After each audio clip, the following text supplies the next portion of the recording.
नमस्कार. साधना साप्ताहिकाच्या ऐवज या व्हिडिओ मालिकेत आपणा सर्वांचं स्वागत. आज आपण मुलाखत घेणार आहोत दत्ता नायक यांची. वस्तुतः दत्ता नायक यांची ओळख 4 प्रकारे सांगता येईल.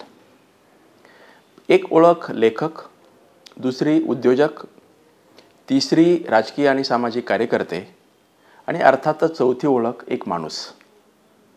या 4ही ओळखीच्या संदर्भात 4 मुलाखती साधारणतः 1-1 तासाच्या असं आपण नियोजन केलेलं आहे.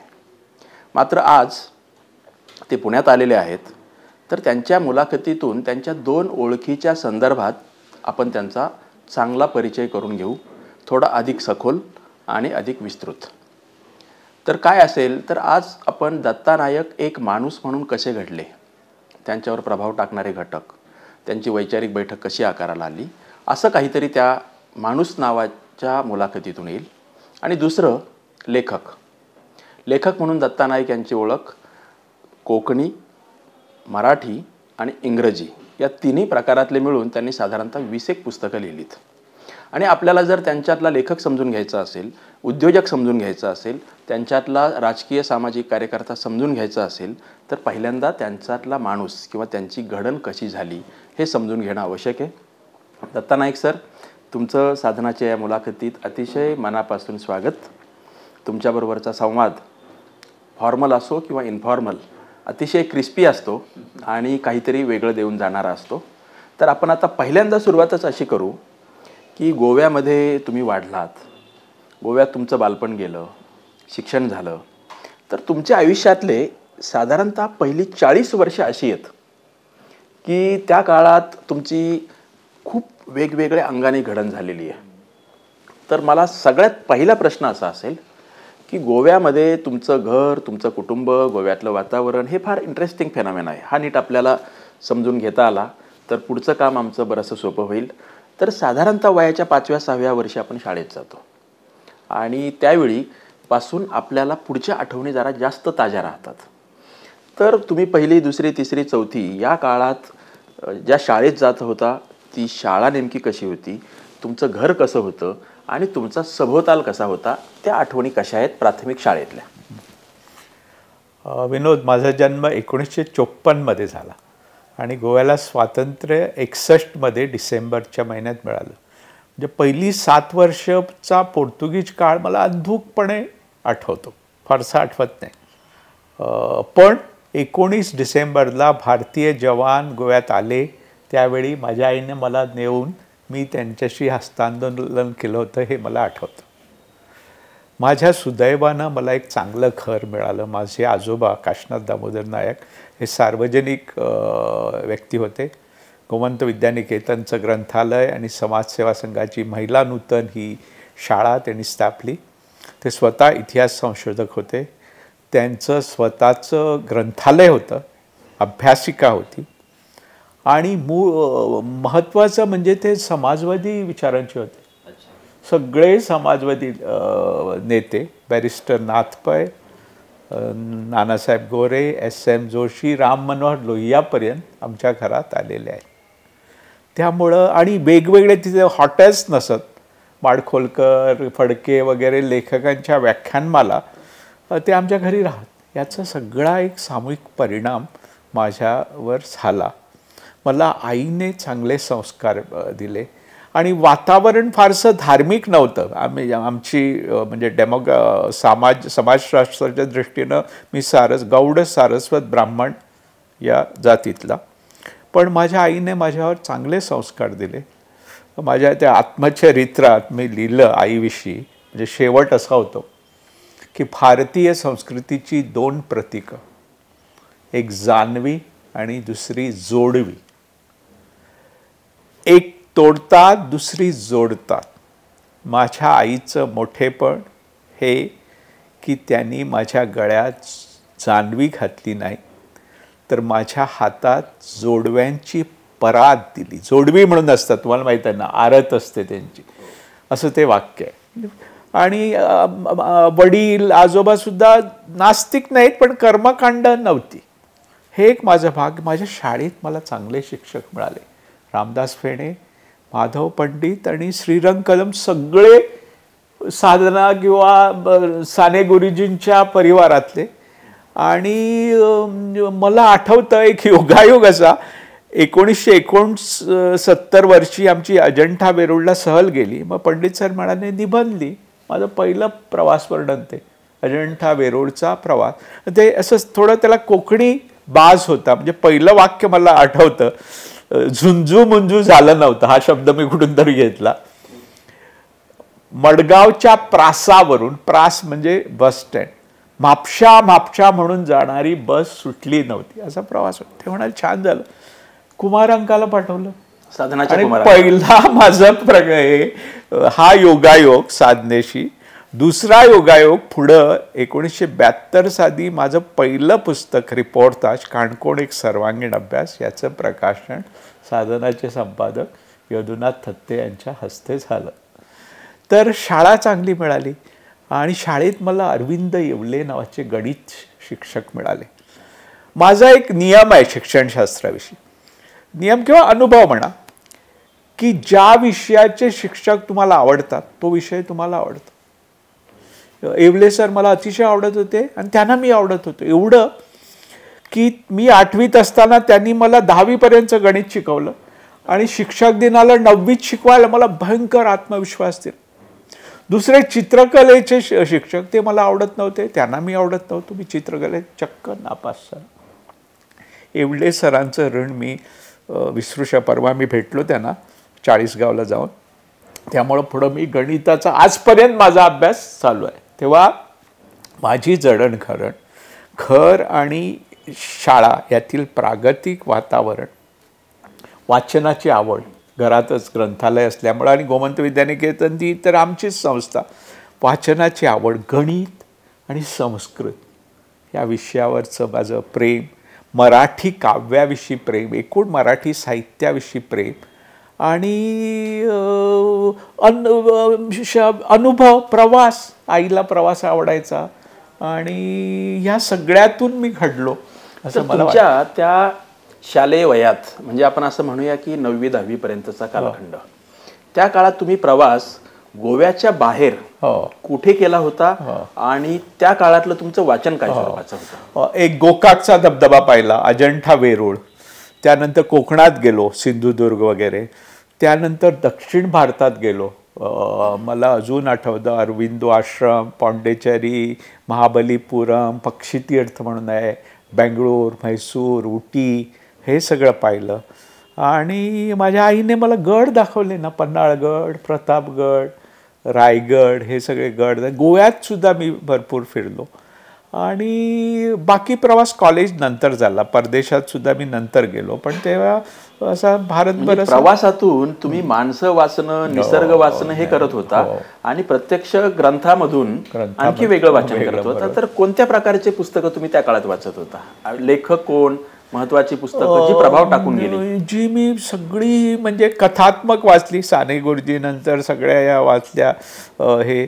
आणि थोडासा मला ललित लेखनाचा नाद लागला. म्हणजे दुर्गाबाई भागवतांचं ऋतुचक्र माझं आवडतं, व्यासपर्व, मग डोह म्हणून एक पुस्तक आहे श्रीनिवास कुलकर्णीचं, माधव आचवलचं किमया, दागगोरेंचं डाली, ही सगळी, लोहियांचं ललित लेखन, ही सगळी पुस्तकं वाचली. आणि मग कादंबऱ्या वाचल्या, साने गुरुजींच्या वाचल्या, कोसला वगैरे नंतर वाचली. पण स्वामी, श्रीमान योगी, मृत्युंजय, बनगरवाडी माझी आवडती कादंबरी, अशा कादंबऱ्या वाचल्या. आणि काय त्याला हे नाही, लेखन वेगवेगळं जे हातात पडेल ते. आणि फॅन्टसी, भारत सासने सांगतात ना, फॅन्टसी ही महत्त्वाची असते, रहस्यकथा, फॅन्टसी, भारा भागवत, वेगवेगळ्या वीर नाथ, हे ना आपले नाथ माधवांची वीर धवल वगैरे. आणि हे सगळे, हे टार्झन, पंचतंत्र वाचलं, हितोबे, कथा सरित सागर वाचलं, कथा सरित सागर, अरेबियन डेचं म्हणजे मराठीतून वाचलं, असं भयंकर खूप खूप वाचलं. तर हे सगळं वाचन आणि प्रवास आणि तुमच्या घरातलं अतिशय समृद्ध वातावरण, की जे गोवा मुक्ती संग्रामाच्या काळात अनेक रथी महारथी, देशातले, राज्यातले, बाहेरचे घरात येऊन गेले, म्हणजे तिहेरी तुमची घडण चालू होती, प्रवासातून, पुस्तकातून आणि घरात येणाऱ्या माणसांच्या मार्फत. मग तुमच्या घरामध्ये ऑलरेडी एक उद्योग व्यवसाय होताच, तर तुम्ही साधारणतः हायस्कूल संपल्यावर पुढे पदवीपर्यंत शिक्षण प्रामुख्याने गणित, अर्थशास्त्र हे विषय घेऊन केले. त्यावेळेचं काय नियोजन होतं की परदेशात जाऊन काहीतरी स्थायिक व्हायचं, आपला उद्योग व्यवसाय करायचा, नोकरी करायची? हा फेनॉमेना काय होता तो एक 4-1 वर्षातला? कॉलेजमध्ये गेलो मी, मॅरिटमध्ये आलो गोव्यात काहीतरी 3रा वगैरे मॅरिट लिस्टमध्ये आलो. आणि पण मी सायन्सला नाही गेलो. गणित घ्यायचं होतं पण आर्ट्सला गेलो. संस्कृत घेतलं, मराठी घेतलं, गणित घेतलं. आणि मला गणितज्ञ किंवा अर्थशास्त्र, त्याचवेळी मी जवळजवळ मार्क्सवादी झालो सगळेच त्या काळात. त्याचवेळी माझं सगळ्या याच्या राष्ट्रसेवा दलाचे कॅम्प्स केले. कुमार सप्तर्षीची ओळख झाली युक्रानमध्ये. जयप्रकाशचं पुढं छात्र युवा संघर्ष वाहिनी याच्यामध्ये सगळा ओढला गेलो. आणि अशा तऱ्हेने माझी जडणघडण होत गेली त्या याच्यातून. मग तुमचं ग्रॅज्युएशनच्या अंतिम टप्प्यात असताना ते सांगत तुम्ही 70 तालुक्याचा अभ्यास, हे एक काहीतरी इंटरेस्टिंग प्रकार. माझा एक मित्र मनोहर कोरगावकर याने पेडणे, सत्तरी आणि काणकोण हे 3 मागासलेले तालुके गोव्यातले, गोव्यात 11, मडगाव जिल्ह्यातले नाही, गोवा जिल्ह्यातले, गोव्यात 11 तालुके, त्यामधले हे असे सरहद्दीवरचे. त्याने पेडणे मागे का म्हणून एक पुस्तिका लिहिली. त्याचं अनुकरण म्हणून मी विद्यार्थी चळवळ उभी केली. पहिली अखिल भारतीय विद्यार्थी संघटना काढली. काणकोणमध्ये आम्ही 7-8 दिवसांचा कॅम्प घेतला आणि मी काणकोण एक सर्वांगीण अभ्यास हे पुस्तक, जवळजवळ रिपोर्ट ताज म्हणतात त्याला, socio economic survey of Canacona taluka. आणि पुढे सत्तरी, त्याचं मी थोडंसं होते कुरूप वेडे म्हणून थोडंसं ललित हे. आणि मला महादेव शास्त्रींचं पत्र आलं. अतिशय, महादेव शास्त्री जोशी तिथले ना, सत्तरीतले, अतिशय सुंदर पुस्तक. अशी 2 पुस्तकं मी लिहिली. आणि मला पोस्ट ग्रॅज्युएशन करायचं होतं, जमलं तर PhD मॅथमॅटिक्समध्ये. पण मला नाईलाजानं व्यापार उद्योगात यावं लागलं. माझे वडील वृद्ध झाले होते, धंदा व्यवस्थित चालत नव्हता. अनिच्छेने मी उद्योजक झालो. पण त्याकडे आपण वळणारच आहोत नंतरच्या मुलाखतीमध्ये. आता मला हे जे 70 तालुक्याचा अभ्यास आणि काणकोण, कारण हा अतिशय महत्वाचा भाग का वाटतो तुमच्या पुढच्या सगळ्या लेखन कारकिर्दीच्या दृष्टीने, तर त्याबद्दल मला थोडंसं अधिक खोलात जाणून घ्यायचंय की 70 तालुक्याचा अभ्यास केला म्हणजे तुम्ही तसा कसा केला, हे मला आणखी रिलेट का होतंय की आम्ही साधना साप्ताहिकाच्या वतीने, तुम्हालाही माहिती आहे की अभ्यासवृत्ती देतो तरुणांना. एक 50,000 रुपये देतो, 6 महिन्याचा वेळ देतो. आणि त्यातून जे काही येतं तर ते मला समजून घ्यायचं की तुमचा तोच टप्पा होता. मे महिन्यात 1972च्या मे महिन्यात काणकोण तालुक्यात जवळजवळ 8 दिवसांचा कॅम्प घेतला. आणि 70 तालुक्यात 1973 मध्ये राजेंद्र आर्लेकर, जे माननीय राज्यपाल आहेत केरळा राज्याचे, ते त्या कॅम्पमध्ये होते. आणि साधारण कॅम्पमध्ये बौद्धिकं चालायची, भाषणं व्हायची. आणि आम्ही सकाळी उठून गावागावात जायचो आणि सर्वेक्षण करायचो. त्याच्या सगळ्या नोंदी मी घेतल्या. विशेषतः दोन्ही तालुक्यात जी लोकगीतं आहेत, लोककथा आहे, ज्याला कोकणीत आम्ही लोकवेद म्हणतो, त्याचा बराच अभ्यास केला.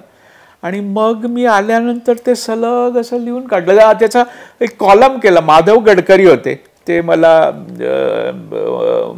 खूप ते हे दैनिक गोमंत प्रोत्साहन द्यायचे. त्यांनी तो कॉलम सुरू केला. मग त्याचं पुस्तक काढलं. तसं 70चं काढलं. आणि त्यात ते 3 पुस्तकांचं संकलन करून ते आता एक पुस्तक येणार आहे, होते कुरूप वेडे या नावाने. तो एक दस्तावेज. यदुनाथ थत्ते जे आले होते ते होते कुरूप वेडे या पुस्तकात, नाही, एक काणकोण सर्वांगीण. आणि मला आठवतं त्यांचं भाषण. त्यांनी सांगितलं 5 गोष्टी महत्त्वाच्या असतात: प्रबोधन, रचनात्मक काम, संघर्ष, सहिष्णुता, एकात्म. अशा त्यांनी छान भाषण केलं. आणि मग मी पुढे दाभोळकरचा संबंध पुढे आला. पण वेगवेगळे असे विचारवंत हे यांच्याशी संबंध आला. आणि मधु मंगेश कर्णिक आणि वेगळे गोव्यातील रवींद्र त्याच वेळी 1972 मी कॉलेजच्या इंटरमध्ये होतो. ते watershed year in my life. यावर्षी 2 गोष्टी घडल्या. मी पूर्णपणे बुद्धिप्रामाण्यवादी नास्तिक झालो. त्याचं कारण मी आगरकर वाचला, बरेच मराठीतले प्रागतिक, फुले तेव्हा नाही वाचला, बर्टन रसेल वाचला, Y I am not Christian, आणि मी पूर्ण नास्तिक झालो. नास्तिक व्हायला माझ्या जीवनातली एक शोकांतिका पण कारणीभूत झाली, जी सावित्री कादंबरीत आलेली आहे. माझी एक मोठी मुलगी होती, मी 5 वर्षांचा होता. माझी मोठी मुलगी दत्ती, ती 7-8 वर्षांची होती. आमच्या समोर विठोबाचं देऊळ आहे, तिथं ती गेली आणि तिथल्या मारुतीच्या मूर्तीचा शेंदूर काढून ती आपल्या कपाळाला लावते, एवढ्या तिच्या फ्रॉकला आग लागली आणि ती आगीत ते होरपळून मेली.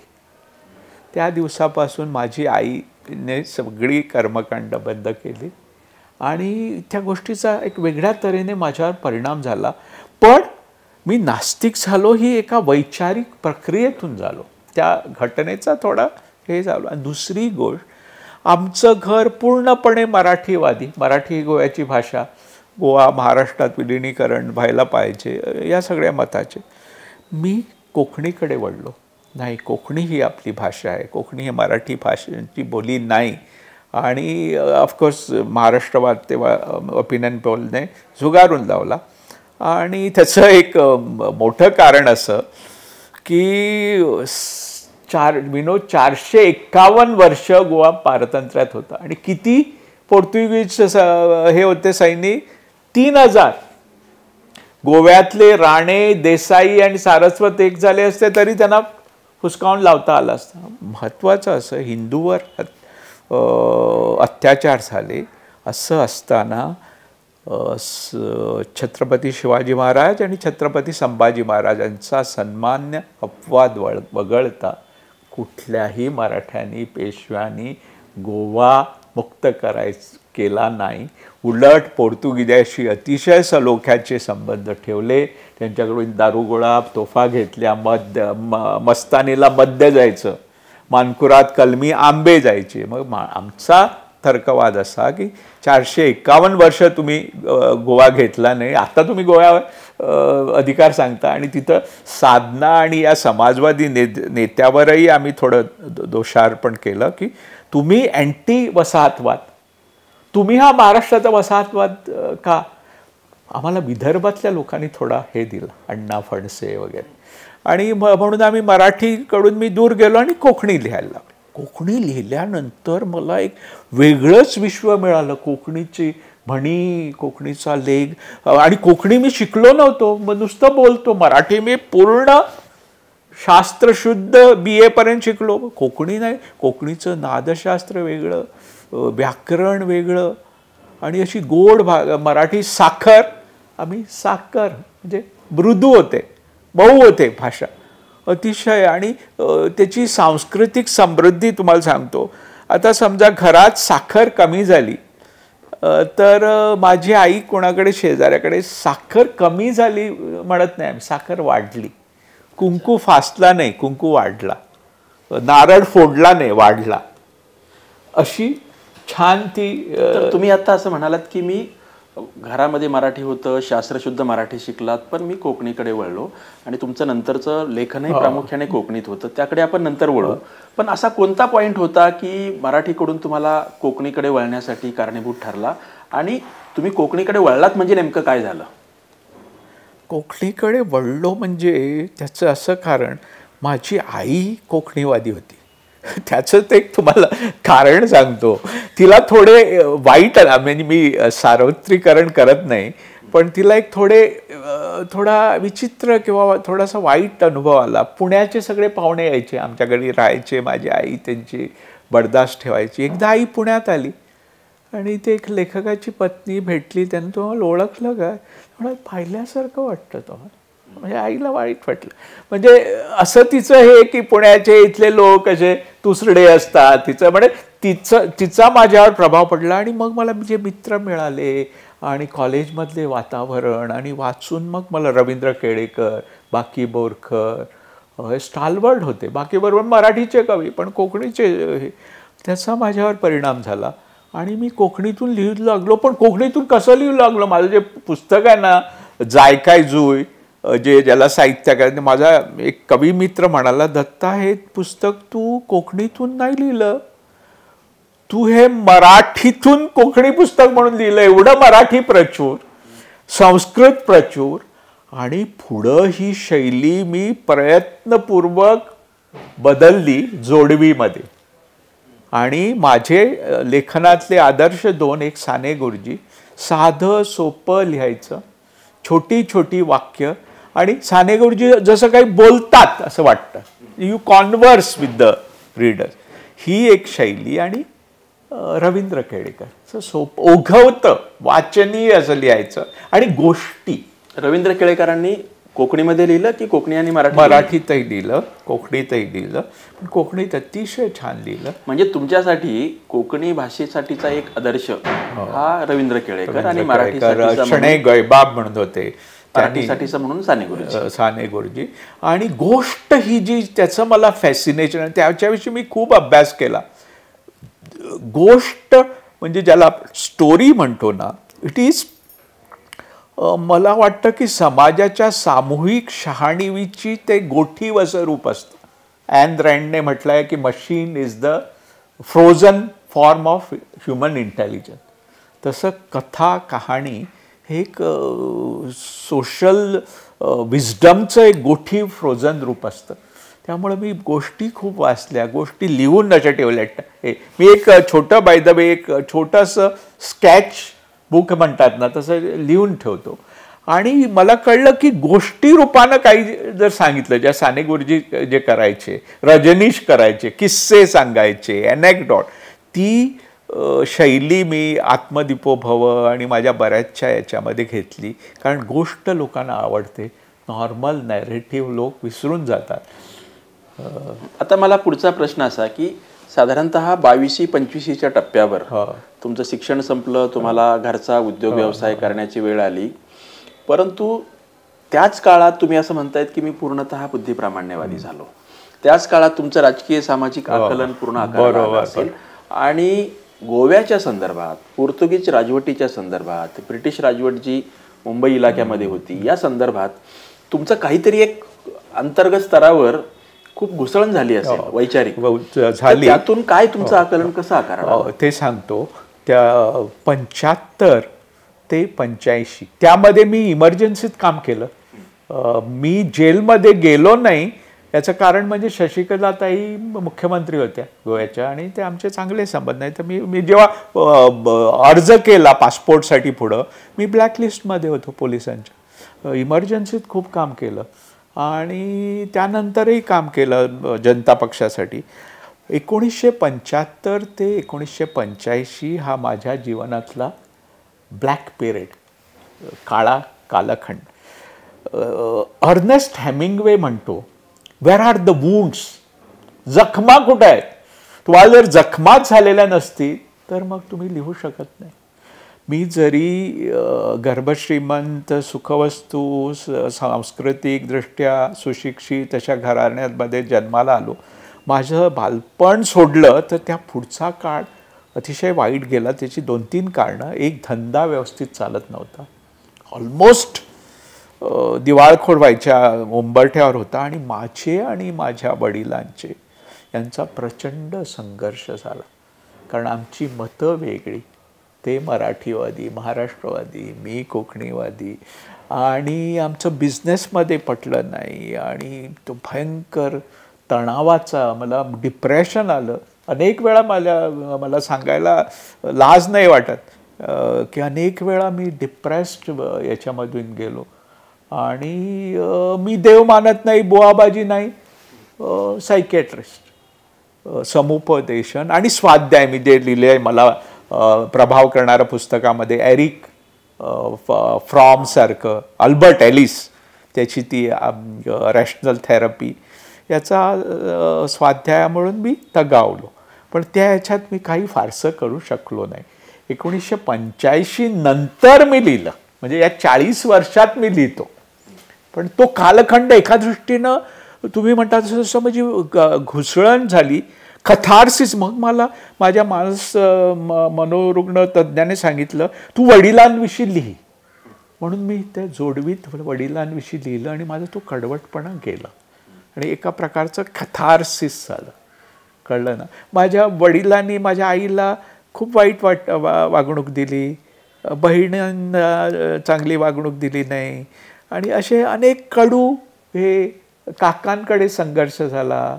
आणि मग काका म्हणाले असं एक, अरे तू आमच्या घराची इस्टेट घेतो, धंदे घेतो आणि तुला हे देवधर्म कर्मकांड नाही. मी त्यांना मी तुम्हाला सांगतो शुद्ध कोकणीत विचारलं. त्यानं सांगितलं माझ्या एका पूर्वजाचं नाव घेतलं आणि म्हटलं कोकणीमध्ये की त्याची नायकीण होती. नायकीण म्हणजे ठेवलेली. मी ठेवू काय नायकिणी आता ती परंपरा चालू ठेवण्यासाठी. असं करून मी अतिशय फटकळ बोललो. मी ते परवा याच्यात सांगितलं ना की मी नेहमी ठरवलं, मार्क ट्वेन म्हणतात असं की आय एम ए हॅमर. जेव्हा तुम्ही ठरवता यू आर ए हॅमर, हातोडा, सगळे तुम्हाला खिळे दिसायला लागतात. मग वैचारिक लिहिताना मी ठोकत गेलो आणि एक माझा गुण आत्मप्रौढीचा दोष स्वीकारून आईने मला पूर्ण निर्भयता दिली.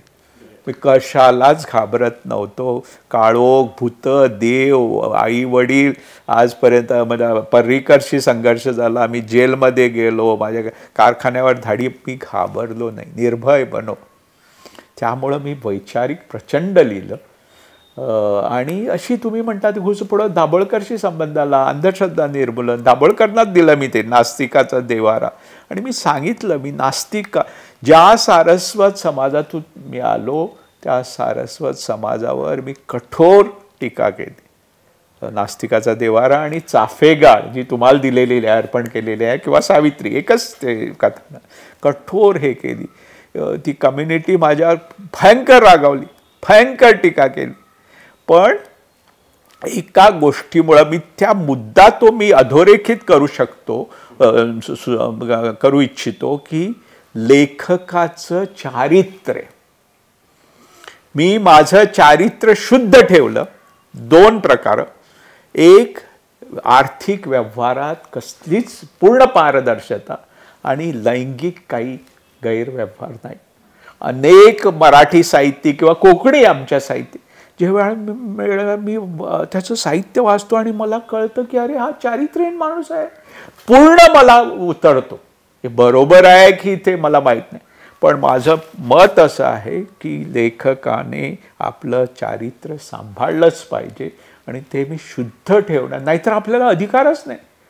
नैतिक जे साने गुरुजी ज्यांचं म्हणजे शुद्धतेचा आणि दुसरा कुठला हे गांधी घ्या आणि पारदर्शकता, ज्या गांधीकडून मी अरे आपल्या सत्याच्या प्रयोगमध्ये असं निखळ बोलतो. मी अनेक गोष्टी माझी मुलगी वगैरे का सांगतो तुला डिप्रेशन आलं, हे झालं, संघर्ष, कशाला सांगतो? नाही, सांगायला पाहिजे लोकांना. आता हा तुम्ही अगदी महत्त्वाचा मुद्दा उपस्थित केला आहे. तुम्ही जो तुमचा हा डिप्रेशनचा सर्व अर्थाने तुमच्या आयुष्यातला अस्वस्थ कालखंड, आत्तापर्यंतच्या 70 वर्षातलं जे सर्वात वाईट दशक जे असेल ते तुमचं, तुम्ही आत्ता सांगताय की 75 नंतरचे 10 वर्ष, म्हणजे तो तुमचा कालखंड बरोबर 20-21 पासून तर 30-31 पर्यंत. आता हा खऱ्या अर्थाने तारुण्याचा, उमेदीचा, स्वप्न पाहण्याचा हा कालखंड आहे. तर या काळात तुम्ही अशा अवस्थेत जे होता, कमालीची अस्वस्थता, तर तुम्हाला त्यावेळी आधार कोण होते? तुम्ही त्यावेळी वाचन कोणतं करत होता? पुस्तकांचं होतं, व्यक्तींचा होता, नेमका काय होता? आणि प्रचंड विनोद हतबलता आली जेव्हा जनता पक्षाचा प्रयोग फसला. संबंध आम्ही अगदी 77 मध्ये अगदी क्लाउड 9 वर होतो, पण तो प्रयोग संपला. मग एकदम हतबलता आली, हे काय? आणि गोव्यात सुद्धा राजकारणात अतिशय वेगळ्या प्रकारचं राजकारण झालं आणि त्याच्यातून अरे काय करायचं आपण? आणि पुढं माझी ॲनालिसिस अशी की त्यावेळी हे राष्ट्रीय स्वयंसेवक संघ, जनसंघ, हे सगळे, माझी भारतीय राजकारणाची विषयीची ॲनालिसिस अशी की मोठ्या घोडचुका लोहिया आणि जयप्रकाशनी केल्या. त्यांनी जनसंघ आणि याला एकच मधु लिमयेनी त्यांना सांगितलं चुकताय, त्यांना रिस्पेक्टेबल सेंट्रल स्टेजवर आणलं. आम्ही सुद्धा त्यांच्यावर. मग आमच्या लक्षात आलं अरे हे काय करतोय, हे अगदी फॅसिस्ट लोक आहेत, पण त्यांना आम्ही आणलं ना. तुम्ही आता हे जे दशक सांगताय 20 नंतरचं पुढचं, हे तुमच्या व्यक्तिगत कौटुंबिक आयुष्यात तर होतच अस्वस्थ, राजकीय सामाजिक आघाडीवरही होतं. तर राजकीय सामाजिक आघाडी त्या दशकात प्रचंड खळबळ देशभर माजली होती. ते आपण तुमच्या मुलाखतीच्या पुढच्या भागात अधिक विस्ताराने घेणार आहोत. आता आपण पुढे येऊ की 85 ते 95 तुमचं पहिलं जे कोकणीतलं पुस्तक आलं 85 मध्ये, काली घाट ते करुणा घाट, तर ते 95 साली आलेलं आहे. तर 85 पासून तुम्ही जरा सगळी अवस्था तुमची सुधारली, तर मग 85 नंतरच्या 10 वर्षात तुम्ही लिहिलं असणार, जरी पुस्तक आलेलं नसेल तरी वेगवेगळ्या वृत्तपत्रात, नियतकालिकात, तर ते काय स्वरूपाचं होतं? नाही, माझी सगळी पुस्तकं आधी सदरातून columns, Sunaparant, Fangarbhui, Konkani paper, Lokmat, Gomantak, Herald, Sadhana, Antarnad, अशा वेगवेगळ्या याच्यामधून आली. आणि वैचारिक लिहिलं. माझ्या सदराचं नाव होतं कळे आणि इंगळे, म्हणजे कोमल आणि हे जहाद. इंगळे तेव्हा मी वैचारिक लिहायचो आणि हातोडा होऊन ठोकायचो. कळे लिहिताना असं मी ललित लिहायला लागलो. कुठून मला आलं मला माहीत नाही. ते विजय तेंडुलकर म्हणतात, हे कुठून येतं आपल्याला कळतच नाही. आणि काही टिपणं नव्हती. मी भारतभर गेलो होतो, मग युरोपमध्ये गेलो होतो. ती प्रवास वर्णनं लिहिली. ती मला आता आवडत नाही तेवढी. इकेबाना हेच सुंदर पुस्तक आहे प्रवास वर्णनं. कालीघाट आणि कालीघाट ते करुणा घाट, आणि त्याच्यात विचार आहे. कालीघाटापासून करुणा घाटापर्यंतचा जो विचार आहे तो विचार आहे. म्हणजे कालीघाट म्हणजे पूर्ण हिंसेचं, धर्माचं, आणि करुणा घाटात मदर तेरेसा विषयीचं आहे. पण तिचं उदात्तीकरण मी केलं नाही. ती अबॉर्शनला विरोध करते निखळ मी. आणि दुसरं मी तुम्हाला सांगतो विनोद, ख्रिश्चन आणि मुस्लिम धर्मावर आम्ही कठोर टीका करायला मागं बघितलेलं नाही. हा जो आरोप होतो तुम्ही नाही हिंदूवरच नाही, why am not Christian, why am not Muslim, ही पुस्तकं मी वाचली. साधनेत मी ती त्या पुस्तकात आहेत ती. आणि या धर्मावर जी ख्रिश्चन धर्माच्या किती अंधश्रद्धा. मदर मॅरी व्हर्जिन होती इथपासून सुरू होतं. मग त्या चेटकिणींना जाळलं या समाज, इन्क्विजिशन. आणि बघा ॲबॉर्शनला विरोध ख्रिश्चन धर्माचा, त्या मानानं मुस्लिमचा स्टॅम्प सेलला विरोध, झिरोला विरोध केला. डार्विनची थिअरी यांना मान्य नाही काय. आणि मुसलमानांचं सुद्धा स्त्रीविषयक. आणि ह्या 85च्या दशकामध्ये मी प्रागतिक झालो. अजून माझी मुलगी आणि पत्नी म्हणते स्त्रीमुक्तीच्या बाबतीत माझे विचार अजून तेवढ्या. मी सेकंड सेक्स वाचलं, वेगवेगळे हे आपलं आम्ही आपलं विद्या बाळची ती सगळं हे वाचलं, पण त्या अजून ती पुरुषी वृत्ती येते हे मान्य केलं पाहिजे.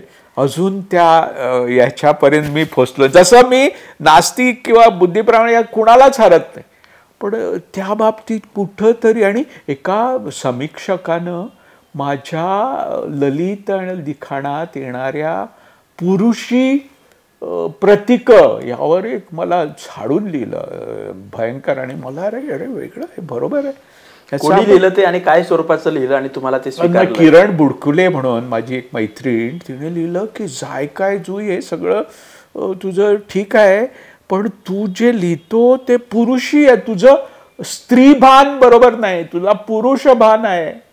आणि हे मला पटलं विनोद. आणि तू अशी थोडीशी सहानुभूतीची हे घेते, ती आम्हाला नको. सहानुभूतीची भूमिका की दया भावना ही नको. तू पूर्ण स्त्री स्वातंत्र्यवादी झालेला आहे असं आपल्याला त्यानंतर मी खूप त्याच्यावर विचार केला, वाचलं. पण अजून ते तिथपर्यंत मी फ्रँकली सांगतो काही गोष्टी. आणि मी माझ्या याच्यात एक लोक म्हणतात की इंटेलेक्च्युअल ॲरोगन्स दिसतो, बौद्धिक अहंकार, पण माझ्या अंतर्मनात एक बौद्धिक नम्रता आहे. मी तुम्हाला माझं वाक्य सांगतो. ज्ञानाची मर्यादा आणि अज्ञानाचं सार्वभौमत्व मी मानतो, आणि अज्ञानाच्या सार्वभौमत्वापुढे मी लीन होतो. पानगळीत एक एक पान पडून निष्पर्ण झालेल्या वृक्षाची निष्पर्ण नम्रता माझ्यात येऊ दे. ज्याला मी ज्ञानाचा गर्भवास समजत होतो ते माझ्या अज्ञानाचं आक्वारपण होतं हे मला कळलं. हे खूप सारं. आक्वार म्हणजे वर्जिन.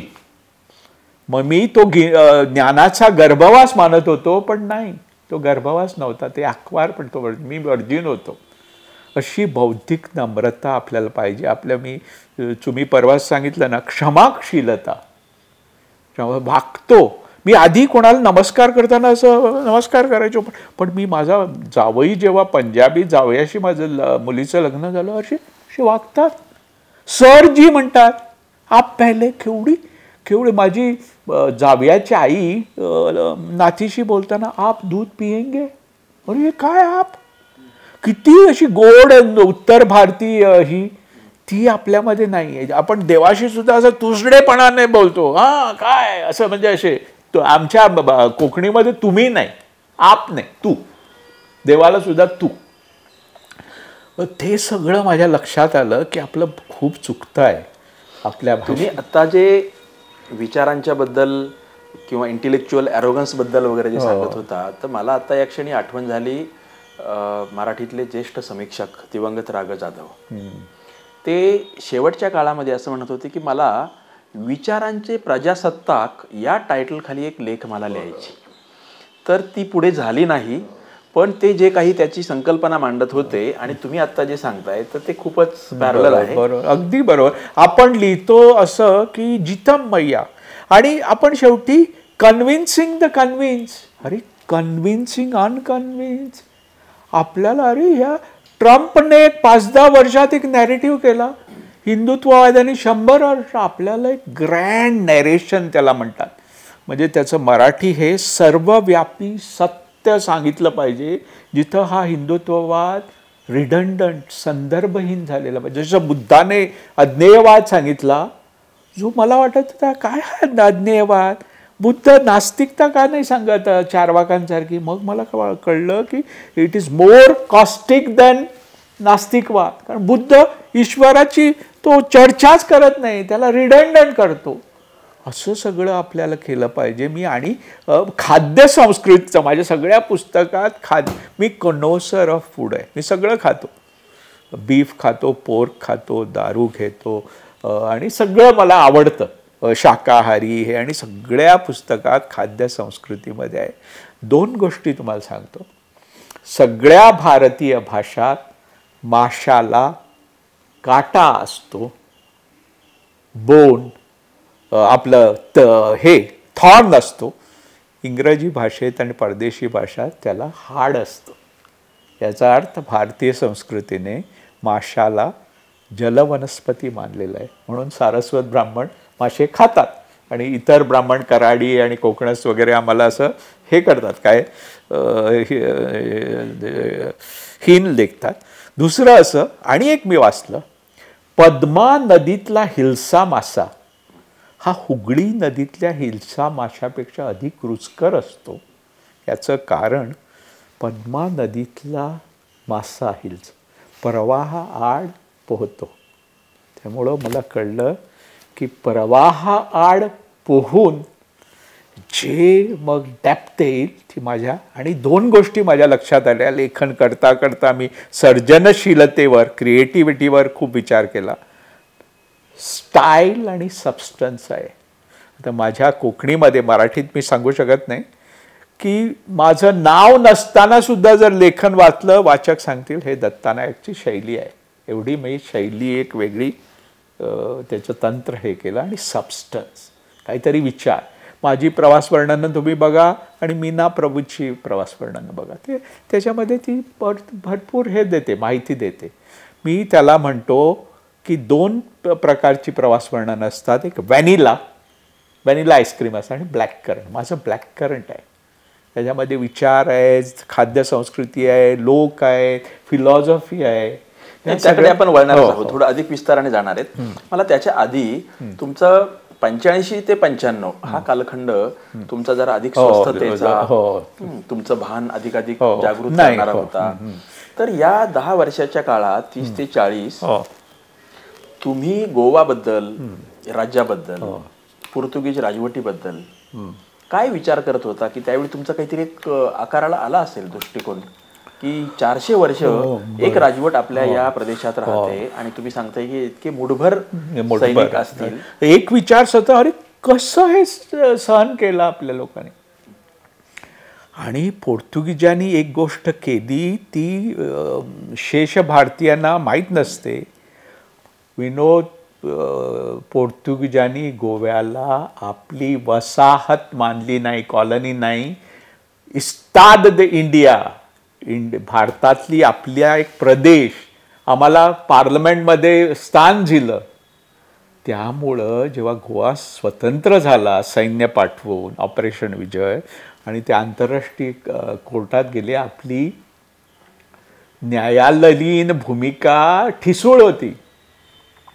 ओनली जेव्हा सुवारीस आले समाजवादी त्यांनी ती केस मागे घेतली. ब्रिटिशांनी जे केलं की वसाहत म्हणते की पोर्तुगीजांनी नाही केलं, दुसरं पोर्तुगीजांचं युनिफॉर्म लॉ.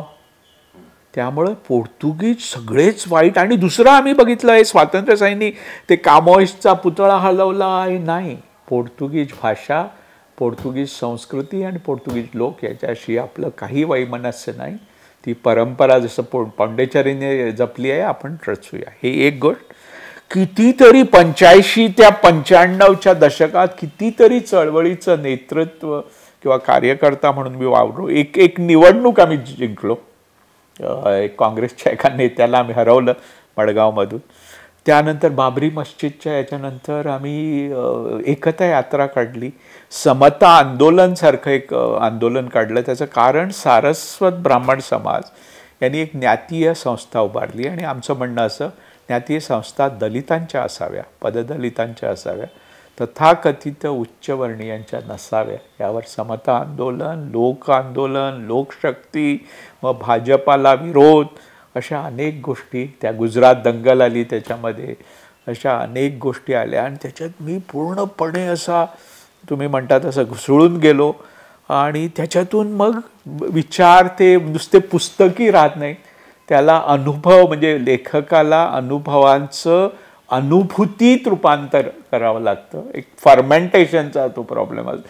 आणि मी आता निवृत्त काय होत नाही, मला 70 वर्ष झाली. निवृत्त झालो ना, म्हणजे रवींद्र केळेकर माझे मित्र, ज्येष्ठ विचारवंत, ते निवृत्त झाले.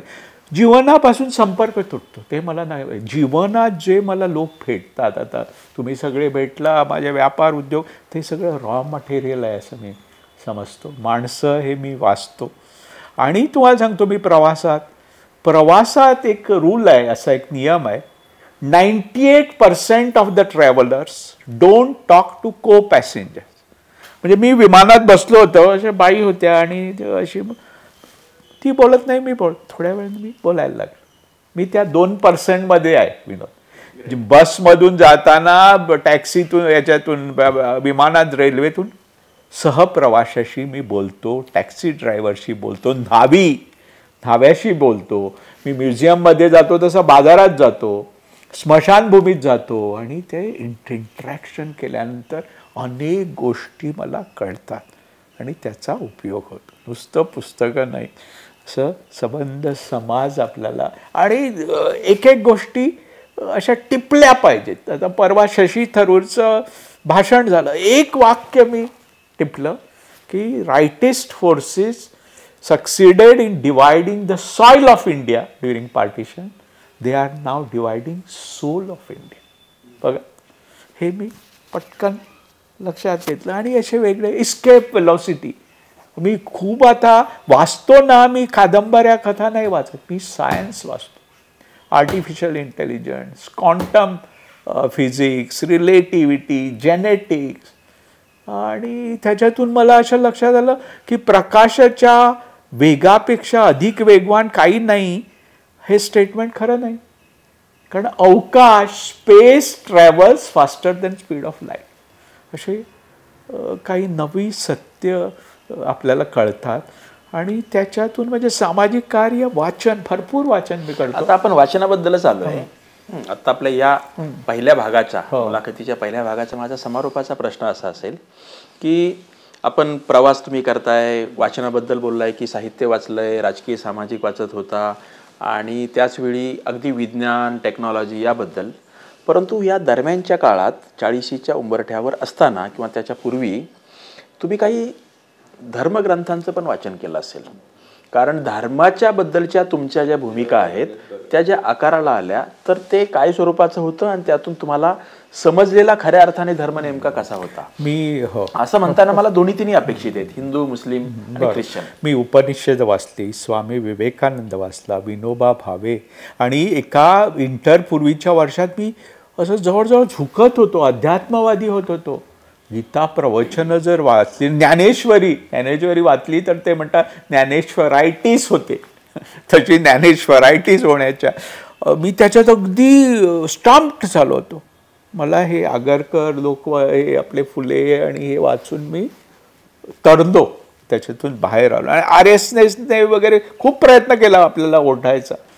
तुम्ही अतिशय मी ऋणी आहे साधना परिवारांचा, साने गुरुजी, राष्ट्रसेवा दल, अंधश्रद्धा हे संबंध जो हे मला वैचारिक जो हे आहे परिवार आहे त्याचा मी ऋणी आहे की त्याचा मला खूप हे झाला.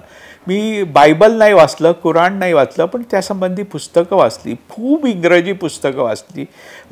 गोरा वाचला, पॉझिटिव्ह अथिझम, रिचर्ड डॉकिन्स वाचला आणि वेगवेगळ्या परिप्रेक्ष्यातून धर्माविषयी, धर्माची गरज का नाही हे मला समजलं. आणि धर्म आणि नैतिकता यांची सांगड करायची गरज नाही.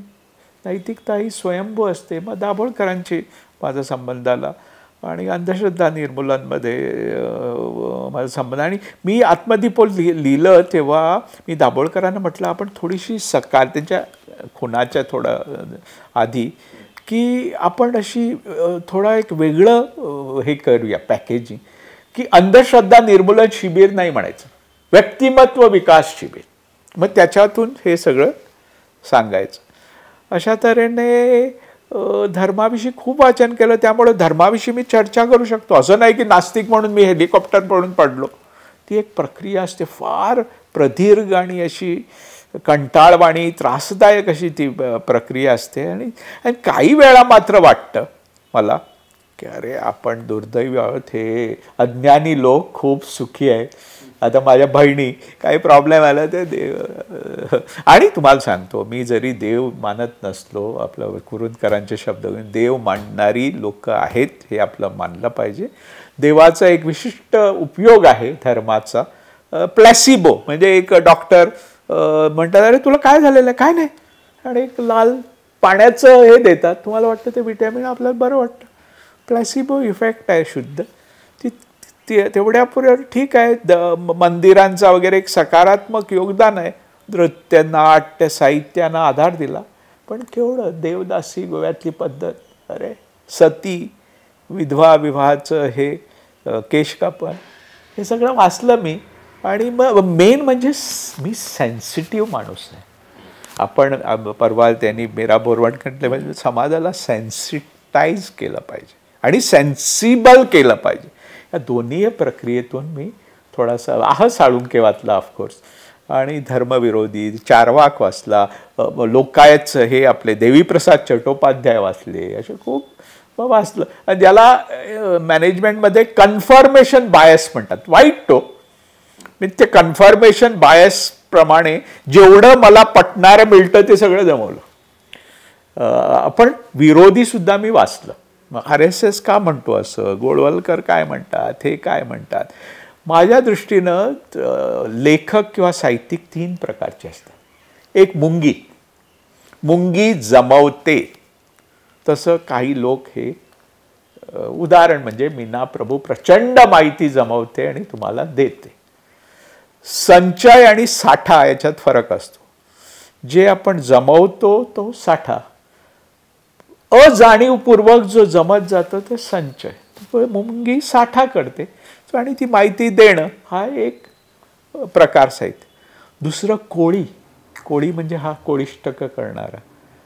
तो आपल्या अंगातली रसायनं काढून ते कोळिष्टक किती सुंदर, किती तलम आणि किती स्ट्रॉंग, व्हेरी स्ट्रॉंग असतात ते.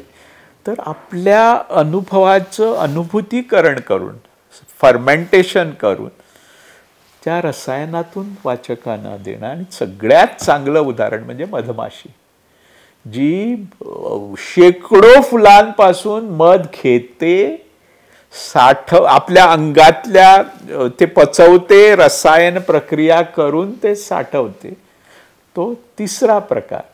म्हणजे मी मधमाशी होण्याचा साधारणतः प्रयत्न करतो. आता मुंगी, कोळी आणि मधमाशी ह्या मुद्द्यावर जे आला त्यातून आता जवळपास 1 तासभर आपण जे बोललेलो आहोत त्यातून तुमच्यातला ललित लेखक आणि वैचारिक लेखक आकाराला येण्याच्या आधी काय काय घडलं होतं याचं एक ओझरता दृष्टिक्षेप ज्याला म्हणू असं आता आपण टाकलेला आहे. मुलाखतीचा हा भाग आपण इथे थांबूया आणि मुलाखतीच्या दुसऱ्या भागात एवढी सगळी तयारी करून 40च्या उंबरठ्यावर तुमचं पहिलं पुस्तक आलं आणि त्यानंतरच्या 30 वर्षामध्ये 20 पुस्तकं आली. त्या पुस्तकांच्या संदर्भात आपण मुलाखतीच्या दुसऱ्या भागामध्ये बोलूया. ठीक आहे. थँक्यू. ठीक आहे.